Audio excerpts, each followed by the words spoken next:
পরে আমরা যখন ছাড়বো, এই যে দেখেন আপনাদের সামনে ছাড়বো, এখন যখন ছাড়বো তখনই ও মনে করেন মোটামুটি 40 মিনিট ফ্লাই করব। এই কবুতরও যদি এখন ছাড়ি, এই কবুতরটা এখন ছাড়ি, দেখি কতক্ষণ ফ্লাই করে। আসসালামু আলাইকুম। আমাদের লফটে অনেক বড় একটা আপডেট ছিল, আপনাদেরকে দেই নাই। আপনারা জানেন আমরা অনেক ব্যস্ত ছিলাম এই লফটের কাজে। এটা একদিনে হয়ে যায়নি, প্রায় 3-4 দিন কষ্ট করে এই লফটারে বানাইছি।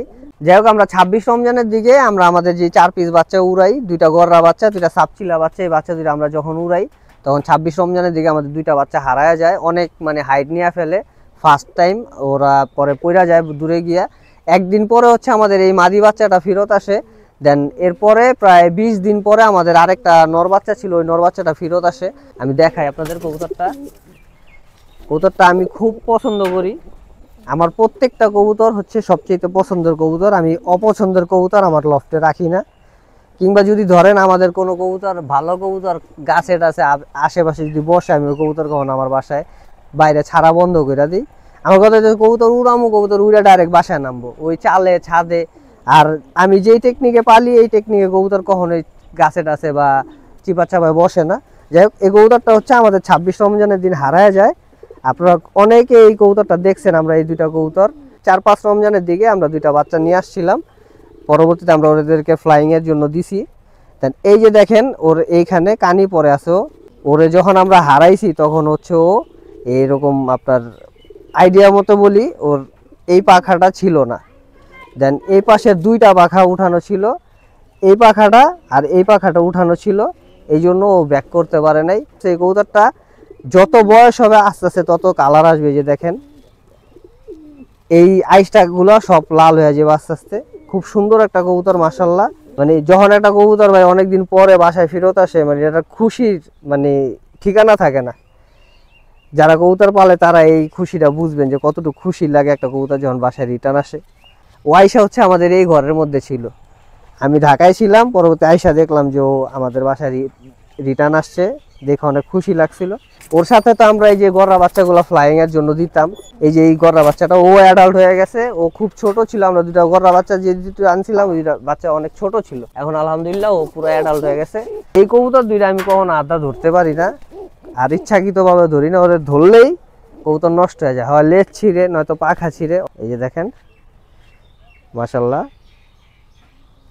এটা হচ্ছে নর বাচ্চাটা আমাদের গররা।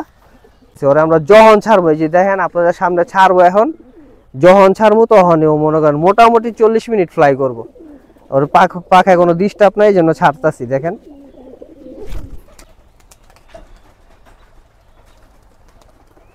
আপনি খালি দেখবেন এই কবুতর বুলেটের মতো খালি উড়বো এদিক ওদিক। যখন ছাড়বো তখনই 40-50 মিনিট ফ্লাই করব। ও নামবো না, দেখবেন খালি 100-100 দৌড়াইবো। ওর সাথে আরেকটা বাচ্চা আছে, ওই বাচ্চাটা আমরা গত সপ্তাহে আনছি, ওই বাচ্চাটা উঠতেছে। এটাও রকেটের মতো উড়ে। এই যে দেখেন ও আর কি মূলত খুশি এখন ছাড়া পায়া। প্রায় 20 দিন পর ওরে ছাড়ছি আমরা। এই যে দেখেন আমরা এই বাচ্চাটা হচ্ছে আমাদের ওই খয়রা গলা বা সাপচিলা বলেন, আগে প্রথমে যে বাচ্চাটা দেখাইছি, এই বাচ্চাটা হচ্ছে আমরা এই 2টা বাচ্চা একসাথে সংগ্রহ করছিলাম। এটা মাদি বাচ্চাটা, এটা আমাদের বাসায় 2য় দিন ব্যাক করছে। ওরও একই সমস্যা, একই বয়সের বাচ্চা। এই যে দেখেন ও কিন্তু একদম কানি পরে আছে, যে কানি পরে উঠতেছে, পাখা ছিল না, এই জন্য পইরা গেছে। অনেক হাইট নিছিল কবুতরগুলা, প্রায় 3-4 ঘন্টা ফ্লাই করছে, নামতে পারেনি এই বাসায়, পরে আর কি হারায় যায়। এই জন্য আমরা এই কবুতরগুলো লক করে দিছি। এই কবুতরগুলো এখন আর আমরা ছাড়ি না, যে আমরা এই কবুতরগুলো হারাইতে চাই না। এখন এই মুহূর্তে আপনারা কেউই কখনো কবুতর যখন যে মল্টিংয়ে থাকবে, কানি পরে থাকবে, কবুতরগুলো কখনো ছাড়বেন না বাইরে। ওদের যখন ফেদার কমপ্লিট হয়ে যাব তখন আমরা ওদেরকে বাইরে ছাড়বো। এই হচ্ছে আমাদের 3 নাম্বার বাচ্চা। এবার 4 নাম্বারে যদি যাই, আমি কেন বলছি আমি আমার এই গররা বাচ্চাগুলো ধরি না। যে দেখেন ধরতে গেলে অনেক সমস্যা করে। গত সপ্তাহে ওরে ধরতে গিয়ে যে লেজ ছিঁড়া ফেলছি।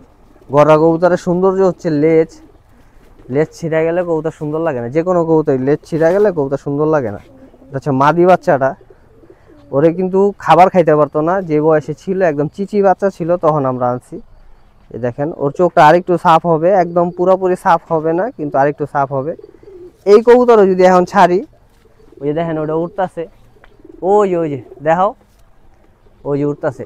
মোটামুটি এতটুকু হাইটে ও মনে করেন আধা ঘন্টা 40 মিনিট উইটা তারপরে নামবে। আমরা এই কবুতরটা এখন ছাড়ি, দেখি কতক্ষণ ফ্লাই করে। আর আমি আপনাদের বলছি যে আমার কবুতর কখনো কোনো ছাদে বসবো না, যে কবুতর ফ্লাইং এ থাকবো কখনো আমার কোনো কবুতর গাছে বা ওই যে আশেপাশে বসে না। এই যে কবুতর যখন মনে করেন ছাড়ছি এখন উড়বো, ওড়ার পরে আমরা কিন্তু কবুতরে খাবার দেই নাই, নিচে ফ্লাই করে নামার পরে ওদেরকে আমরা খাবার দিব, সাথে সাথে খাঁচায় ঢুকে যাবো। এই অভ্যাসটা সবাই রাখবেন, কবুতর কখনো বাইরে ছেড়ে রাখবেন না, বাইরে ছেড়ে রাখলে ওদের অভ্যাস খারাপ হয়ে যায়। আচ্ছা, এখানে হচ্ছে আমাদের নতুন বাচ্চাগুলো ছাড়ছি রোদ খাওয়ার জন্য, আজকে ওদের একটু ঠান্ডা ভাব আছে ভিতরে। এই যে দেখেন আমাদের ঘরের কিছু বাচ্চা আছে, খুব সুন্দর সুন্দর বাচ্চা হয়েছিল, এই বাচ্চাগুলো নষ্ট হয়ে গেছে। আমরা ওদের স্বাস্থ্যতে কোনো সমস্যা নাই, খাবার দাবার ঠিক আছে, কিন্তু ঠান্ডার সমস্যা আছে। দেখেন চোখ টোক সব ফুইলা কি হয়েছে, ঠান্ডা আছে কিন্তু ওদের খাবার দাবার চলতেছে। এই হচ্ছে পরিস্থিতি। আর সবচেয়ে বেশি সমস্যা হইতেছে এখন বর্তমানে মশার। আমি যেহেতু গ্রাম সাইডে থাকি, মশা হচ্ছে কবুতরের সবচেয়ে বড় শত্রু। সবাই ভালো থাকবেন, আজকে এই পর্যন্তই। আসসালামু আলাইকুম।